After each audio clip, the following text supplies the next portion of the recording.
Hey everyone, here's a recap of the Midjourney office hours from October 23rd. They're trying to release the new editor today. They're currently debugging it and it should be available right as you're hearing this. Apparently they wanted to launch it last Friday, but they were a little too optimistic. They couldn't get all the technical stuff to work together. The new editor will be available to 3 groups of people: anyone who has made over 10,000 images, anyone who has had an uninterrupted consecutive subscription for the last 12 months, and anyone who has a yearly subscription. David said that running the new editor should be more expensive than regular jobs, and there are a few fun things that he likes to do, like masking out everything except your face. You could also try taking a picture of your room and replacing the furniture in it. I'll have a full video about this feature probably coming out tomorrow after I have some time to experiment. The depth control net feature will be called retexturing because it will keep the shape of the image but change the texture. He said something along the lines of if you had an uncolored pencil drawing, the retexturing could color in that image for you. Something like that. They have a new moderation system. It's going to look at the image and then look at what you're asking for, but it still might make some dumb mistakes, so try not to get frustrated. They're going to continuously improve that feature. And you'll probably like this. Images generated with the editor will be private by default, so you won't have to worry about like your face showing up on the explore page. After this rolls out, the new personalization features will be coming next. He mentioned something new about a fine-tuning system for specific styles. That sounded cool. The 3D model is on pause because people are still sick, and they have a video feature that is about as good as everyone else's, but David said now is the time to make it better than everyone else's. Version 7 is also past the first phase of training, and he mentioned a change of philosophy moving forward, trying to have more regular releases in the future. If you like the art in this video, here is the prompt. Paris Fashion Week, your subject, top model walks the catwalk runway. These were made in an aspect ratio of 9:16. I use Chaos 2 as well as Stylize 250. I think that's the key part. Special thanks to Olska. I found this prompt over on the Midjourney website. If you want a better look at some of my pictures and prompts, you can follow me over on Twitter and Instagram at Future Tech Pilot. There's your recap of the Midjourney office hours. Now let's go to some more AI news.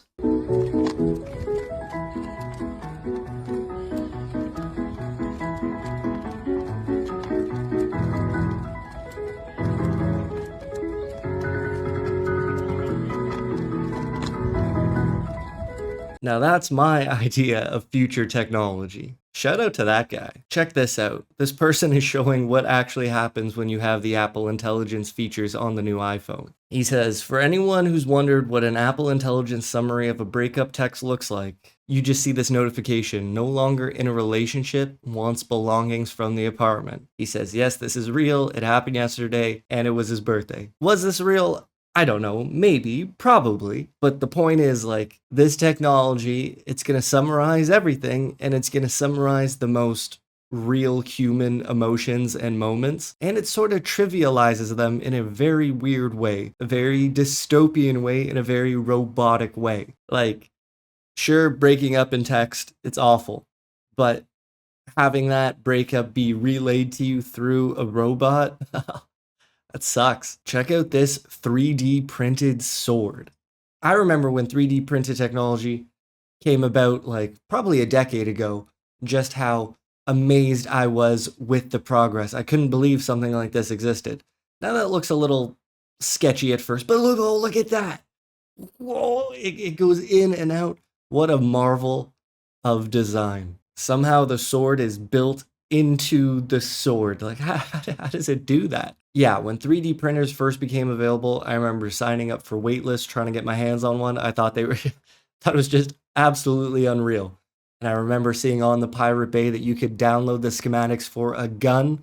And I was like, okay, maybe this technology is not quite for me at the moment. Check out this question. How do you feel about being addressed through AI? I've noticed that a growing number of people are using AI tools to communicate or generate responses in the workplace. Sometimes it's very obvious when you know how the person used to write before AI. They say, I'm curious, how do you react when someone addresses you via ChatGPT? Do you feel it's a lack of effort or even respect? Or are you okay with it? I've seen people having strong reactions about this matter. Now, let me just say, I have had this experience. I've gotten quite a few emails where it is clearly written by ChatGPT or another AI, and it does feel a little insulting. One part of my mind absolutely acknowledges that some people need the help. Maybe English isn't their first language and they want to appear as professional as possible. So they use these tools in order to help them communicate in the digital world. And I fully respect that. I completely understand it.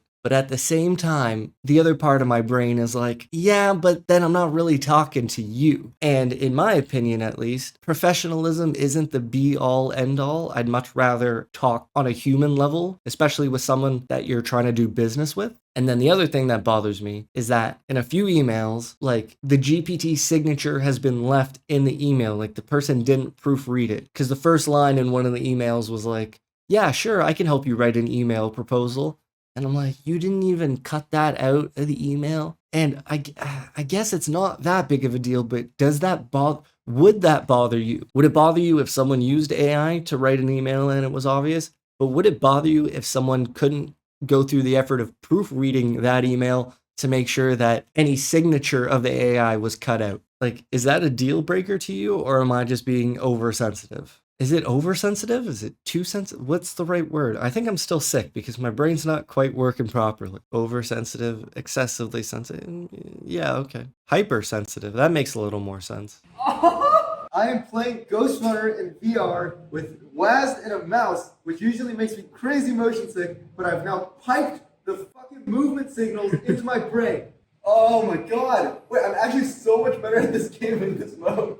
Exactly as I say that. Fuck. Oh, dude, when it kills you, it's bad. You need to fix that. So I'm not completely sure what is going on in that video, but my understanding is that he's playing a virtual reality game, but he doesn't need to move around. He's using brain stimulation to control his movements in the game. Maybe I didn't describe that correctly. Maybe I'm completely off on what is actually happening here, but that sounds incredible. I don't know if you ever tried virtual reality, but moving around in one of those games is like the absolute breaking point for most people. Our brains just can't handle the discrepancy between like seeing movement and not actually moving. But according to him at least, it seems to work really well if your brain thinks you're moving by actually using that intention to move. Again, maybe I'm butchering that concept of what's actually happening, but whoa, that's quite inspiring to see. Check out this post. ChatGPT is saving me from myself. Let me start by saying I don't have much of a support system or friends. Before you judge me, please understand that a lot of my friends have passed away. I'm a bit older, I have social phobia, am neurodivergent,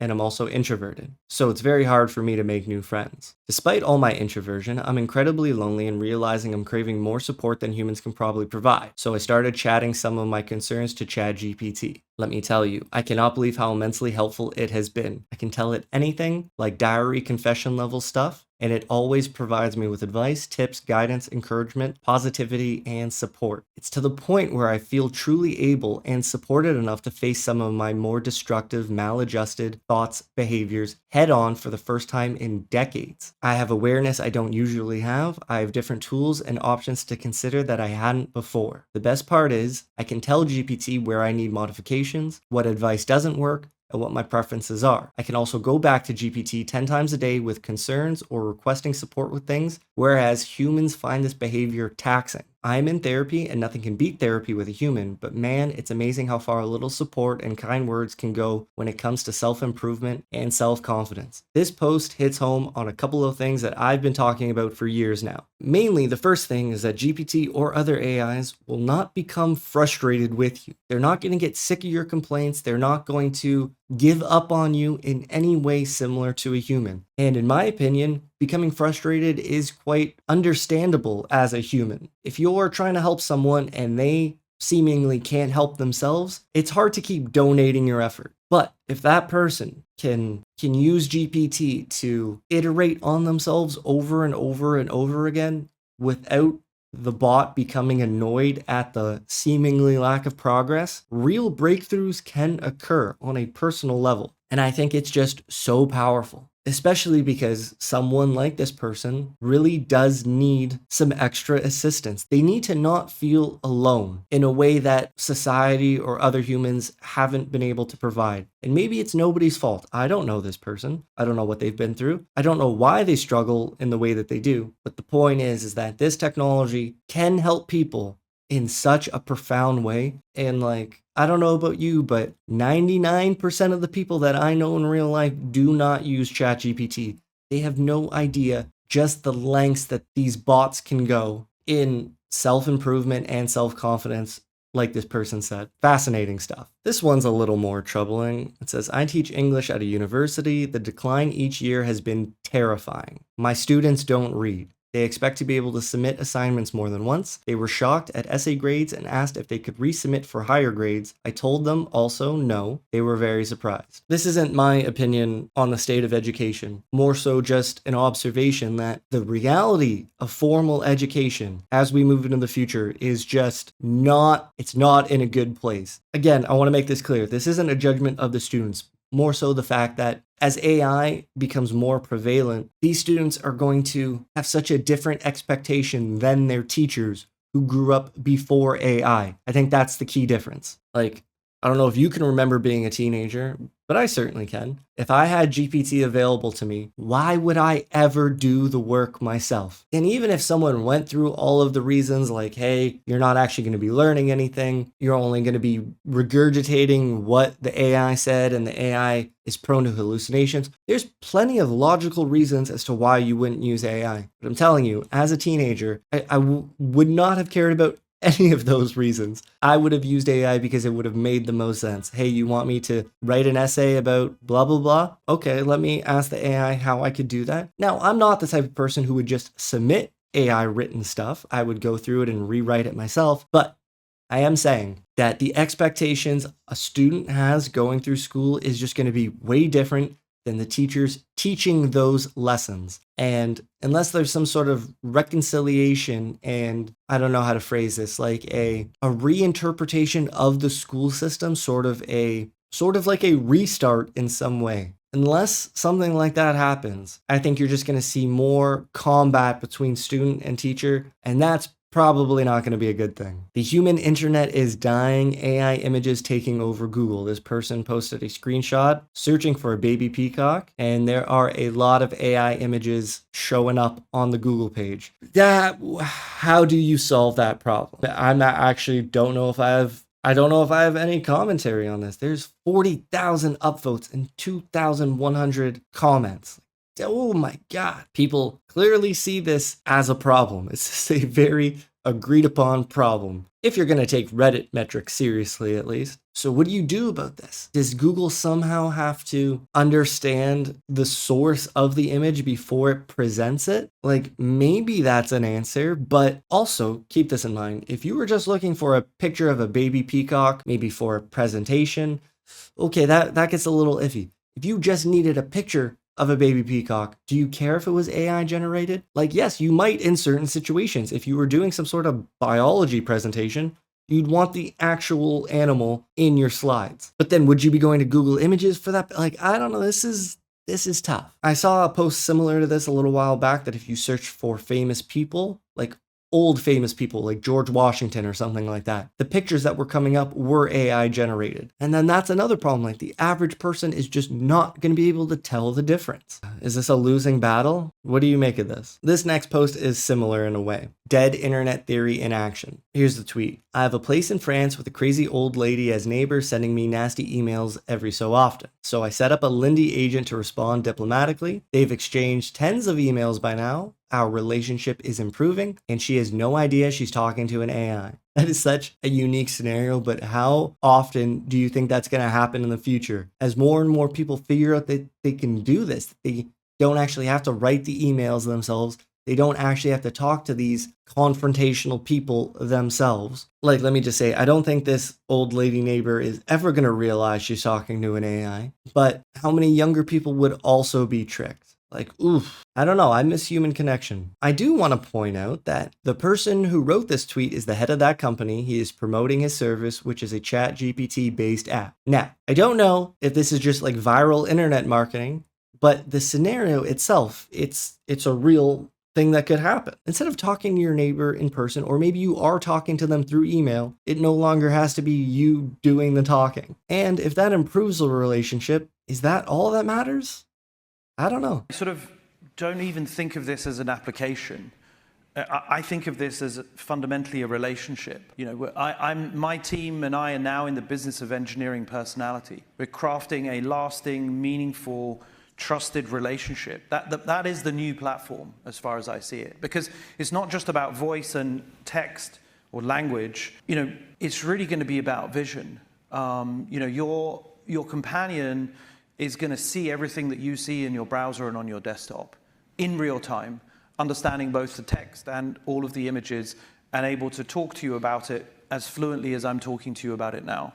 And so trying to craft that into an application and a business model too soon almost sort of misses how fundamental it's going to be to have this sort of ever-present, fully aware, perpetual memory, sort of companion that needs to be really, really aligned to your interests. It's going to be a highly intimate experience. Now that's someone from Microsoft talking about this, about what they're creating. I've been saying that this is going to happen for a couple of years now, and I get the feeling that people still don't understand that this is going to happen, that it's just going to be with you at all times. I know this might sound strange, but I don't see enough people talking. This is so weird. It's going to completely change. It's going to change everything. And maybe the problem is that interviews like that aren't really headline news around the world. So maybe it's just not getting into the minds of everyday people. Maybe they're just not hearing about it enough. Or maybe their heads are in the sand. And maybe this whole video is going to have sort of a common theme, because there's another post I want to show you. I had an interesting realization today and still don't know what to think of it. This morning I went to Windows Copilot to ask some nutrition specific questions. And the first sentence Copilot gave me was,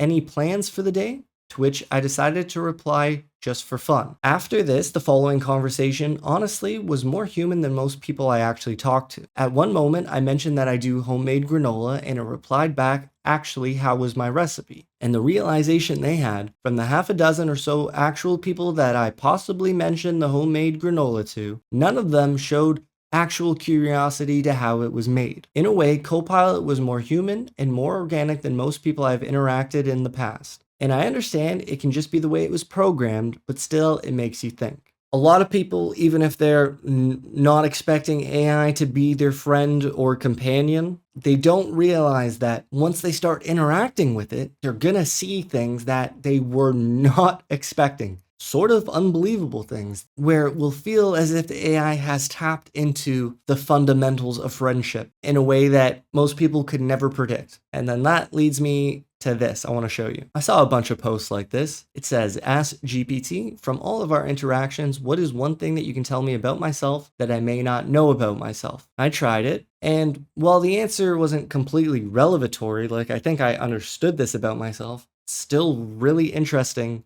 and emotional on some level to hear the bot say these words. One thing I've noticed is that you have a knack for bringing structure and creativity together in a unique way. You enjoy breaking down concepts, whether it's course content, community engagement strategies, or artistic styles, into well-organized, actionable steps. But you also consistently seek names, style, or phrases that are distinct and memorable.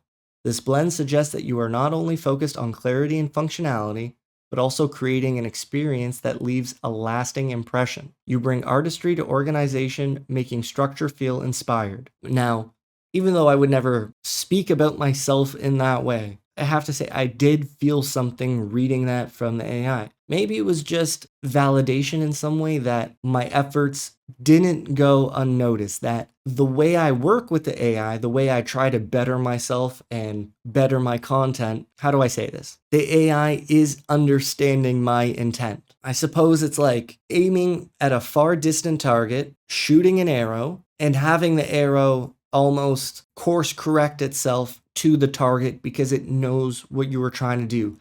Even though it couldn't see the target when you first shot it, as it's flying, it sort of figures out where you wanted it to go. Now that's a pretty abstract way to describe this interaction, but I think that's the validation I am trying to describe. Not that I needed to hear this about myself. It's not a self-confidence thing or a pat yourself on the back. It really is just like I am consciously trying to do those things, and the AI knows that. I think that leads me to trust it a little bit more, because I can recognize that there is a level of understanding between me and the bot that, frankly, it's pretty outstanding. This is absolute sci-fi level stuff And yeah, it's something. You could then ask it, can you extend that to inferences you have about what might be true about me beyond the exact facts you've memorized? And, this is a little personal, but I'll read some of it. It says, absolutely. I'd say that your approach to both structure and creativity hints at a broader mindset that values impact over just following trends or conventions. Now, if that's the first sentence and it is completely true, I don't think I've ever followed a trend in my life. Like, whoa, maybe a guest. Maybe if I had followed trends and wasn't really concerned with that kind of stuff, I'd be like, oh, GPT doesn't know anything about me. But it guessed correctly. It says I have a strong sense of purpose guiding my projects.